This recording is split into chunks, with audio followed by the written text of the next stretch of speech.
Good morning and welcome to the Morning Scoop for Monday, August 3rd. This is your daily Buckeye fix. I'm Tom Orr. Over the weekend, Ohio State added yet another highly ranked commitment to its class of 2022. Gabe Powers is a four-star linebacker from Marysville. He committed to the Buckeyes on Saturday night. He is a top 50 player in the nation overall, top-ranked player in the state for the class, according to many sources. Buckeye Scoop recruiting analyst Marc Givler joins me this morning. Marc, you spent time watching Gabe Powers practice and train this summer. What is Ohio State getting in him? Yeah, he's definitely going to be an edge guy, and whether or not that's an outside linebacker or defensive end, I think is probably yet to be determined. But he's going to play on the outside. He's not a Mike. I tend to think he's going to grow into a defensive end, but right now he's a 6'4", 220-pound guy with length, good athlete, multi-sport guy. Plays a lot of offense at Marysville, so he's very coordinated. You watch him on film; he's playing some running back, some wing back, some fullback. So just a really smart, tough football player. And yeah, I mean a guy who I know is ranked very highly is certainly one of the few in-state guys they've prioritized so far. Now, as you mentioned, there's some question whether he'll end up as an outside linebacker, putting his hand in the dirt as an edge guy for Larry Johnson. Bill Green wrote about him on Sunday at Buckeye Scoop, threw out a comp to Bobby Carpenter. That's an outcome that I think Ohio State coaches and players and fans would probably happily take if you end up with a Bobby Carpenter career. Yeah, for sure.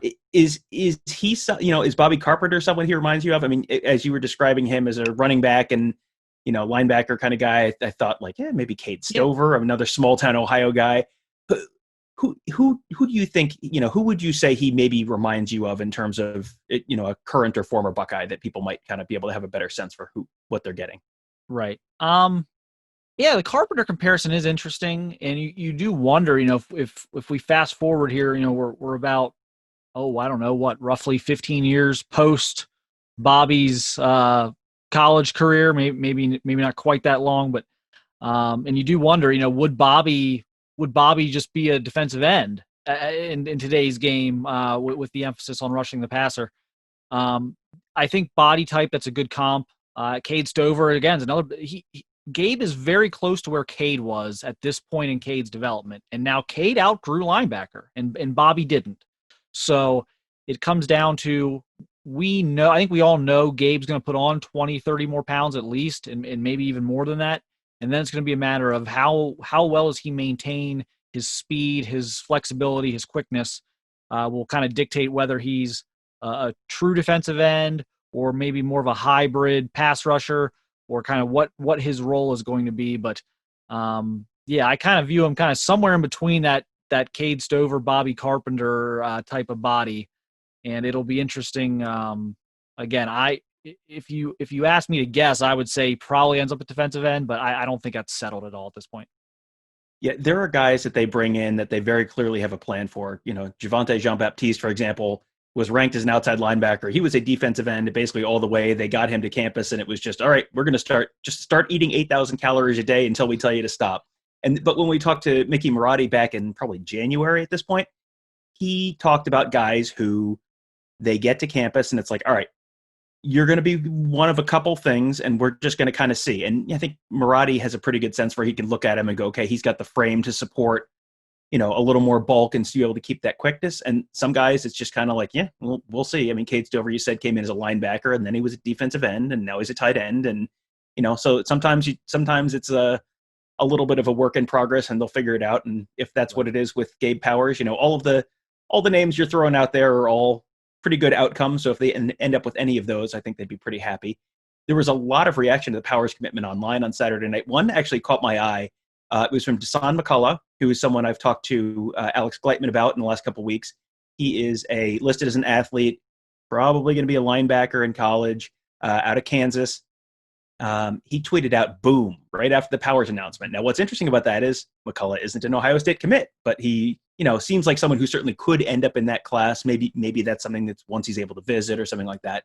The Buckeyes already have C.J. Hicks there. So what does linebacker recruiting look like for the rest of the 2022 class for Ohio State? Yeah, I mean, I think you're talking at least two more. And that's even if Powers ultimately is a linebacker, right?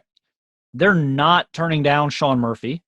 who's kind of their Mike target out of Stonewall Jackson High School in Virginia. They're not going to turn him away. And McCullough is, yeah, I think he's a linebacker all the way. I mean, he's played safety in high school, but that frame, I mean, he is, my gosh, he might be bigger than Powers in terms of his frame. He is a big time body there. So it's at least two more. And McCullough's a guy that they like a lot. I think, speaking to him specifically, I think he's about as close to a lock as you can have at this point of the process from an out-of-state kid. But again, I think there's some stuff there they have to work out in terms of visiting and just making sure everyone's on the same page and comfortable. And but once that happens, I can see that one getting done.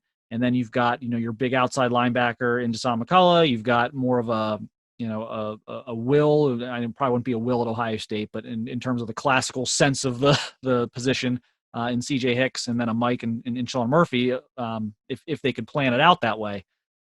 So it's two more for sure. I mean, if Powers, if there's a notion that Powers might not be a linebacker, I think they can put in three more.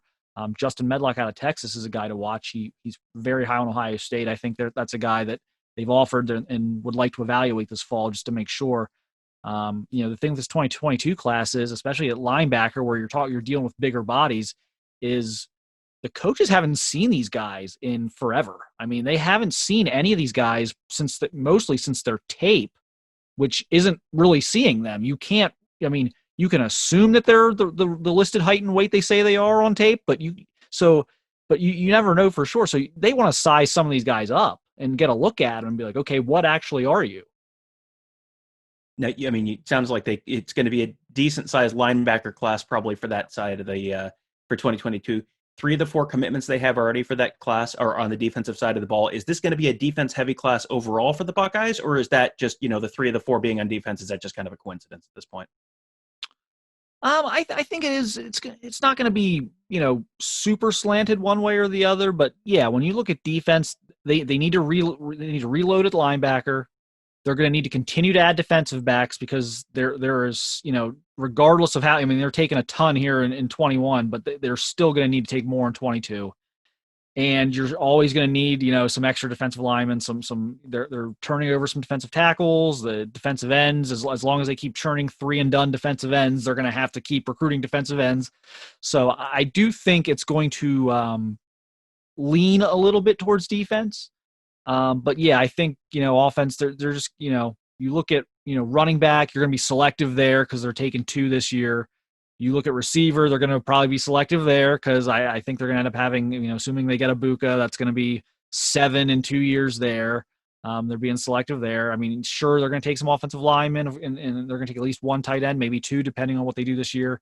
And then, of course, quarterback. But, quarterback's a tough one right now as well because you can't watch these guys throw in person. So what do you do? So it's just, I think there's more information available on the defensive guys at this point, and there's certain positions are taking a more cautious approach on offense, and certain positions like quarterback where they just don't have enough information yet. And another question then is that they have 4 commitments for 2022. All of them are in state. They're all among the top 5 players in the state, in the class for the state of Ohio for 2022. So for the top 5, that seems like, if you're going to have 4 players, those are 4 probably pretty good ones. Good start. Is this an indication that Ryan Day is really focusing more on in-state? Is this just a good class in the state? Is it a function of out-of-state kids having a harder time visiting right now because of everything that's going on? Like, what is there anything to read into that? I think it's a function. Look, every year is going to slant a little bit toward, generally speaking, I know we've seen a few exceptions to this in the past, but generally speaking, of your first, handful of commits, it's generally going to be in-state heavy. That's just exacerbated right now by the landscape. I mean, the out-of-state kids, either they haven't visited, so they're not comfortable yet with Ohio State enough to commit, or Ohio State hasn't met with them yet, and Ohio State's not comfortable enough yet to take a commitment from an out-of-state kid who hasn't, been here and they haven't, talked to in person. So there's a lot of that going on. So it is very, for 2022, I think this is probably true for just about every school. It's very regionalized right now. It's your home state. It's your surrounding areas. My gosh, even there's a guy in Indiana, Caden Curry, a defensive tackle prospect that they love.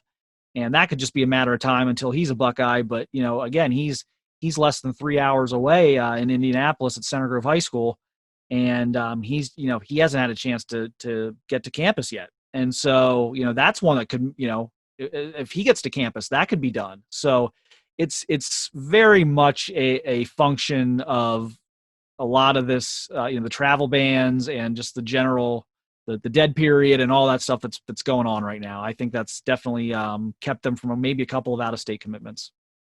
Well, the quote-unquote next guy to commit lists, that's been a very popular topic on our Ask the Insiders board since the site launched. Gabe Powers was always right at the top of that list. So now that he is off that list and officially committed, who are another couple possible names? And you just mentioned Caden Curry. Yep. Who are a couple other names that people might want to keep an eye on as the next potential possible commit for Ohio State?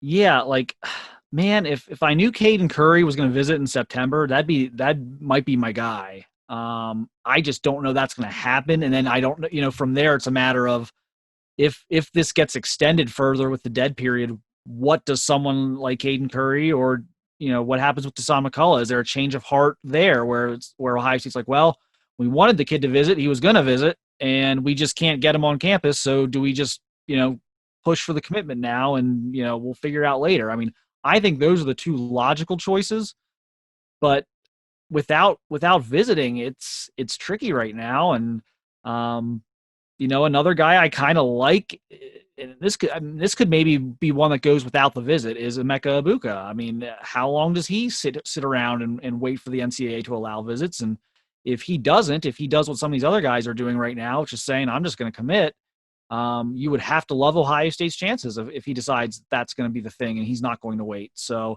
those are three that I kind of like personally and would like even more if I knew that they could get to Columbus in September at some point. Well, Marc just dropped an absolutely information-packed edition of his insider column, the Buckeye Scoop, on Sunday night that had a ton of details on what official visits could look like this fall. I mean, that's something that could change a lot about recruiting in the 2021 cycle, as you were saying. So that is definitely something that's worth checking out. You can find that at buckeyescoop.com. Marc, thank you for joining us.